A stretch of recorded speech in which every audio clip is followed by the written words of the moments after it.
Annihilation is a big studio, sci-fi, cerebral adventure starring a strong female lead, which by all intents and purposes should be the next Arrival. But it won't be, thanks to Paramount. It's studio. So this is something that's not really happened before, but it could set a precedent for the future. And so what is happening with Annihilation, starring Natalie Portman as a biologist in a hostile new territory, is that it will come to theaters on February 23rd. However, it will only come to theaters in the US, Canada, and China, and otherwise the international rights have been sold to Netflix.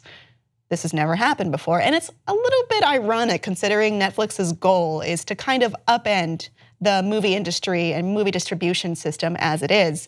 So it's kind of working with your own killer in a way. That would be a good thriller. But for this movie, it's kind of being downplayed a lot, and the director of the movie is not exactly pleased about it. It is Alex Garland, who made Ex Machina, which was a big hit, considering it was able to double the amount of money that it made from what it cost. It was nominated for Oscars. It was a big stepping stone for Alex Garland to be able to direct a huge studio film, and that kind of isn't the case anymore with how it's been reduced post-production.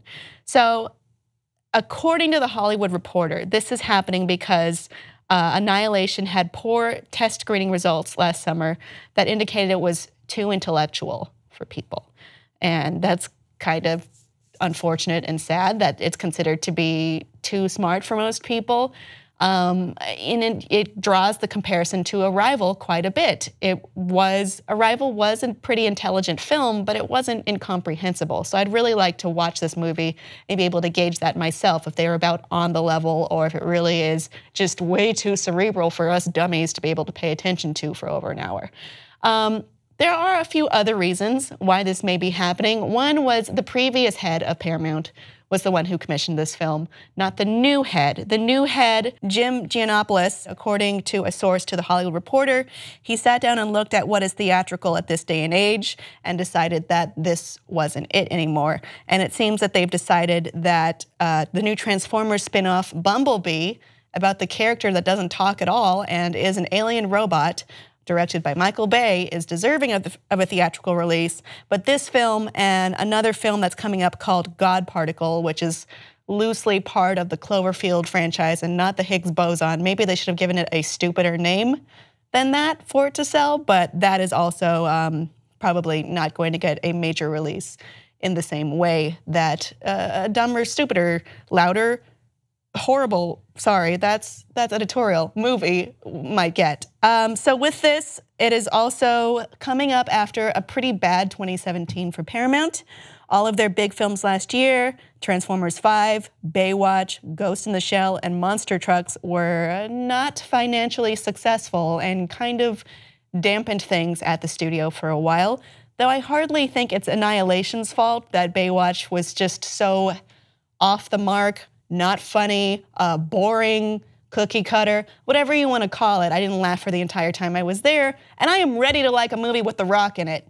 But this is kind of a sad thing. We're in an age now where we see creative decisions get sussed out by commercial purposes. I mean, we're also looking at the financer of Annihilation wanted the ending of this movie to be reshot, and the producer said no, and the director said no, and then everyone's complaining about it in the media, or everyone involved rather, via the media. And it shouldn't be this way. We shouldn't be moving away from auteur filmmakers and moving into proven cash cows for the sake of purely just making money instead of maybe also making some art.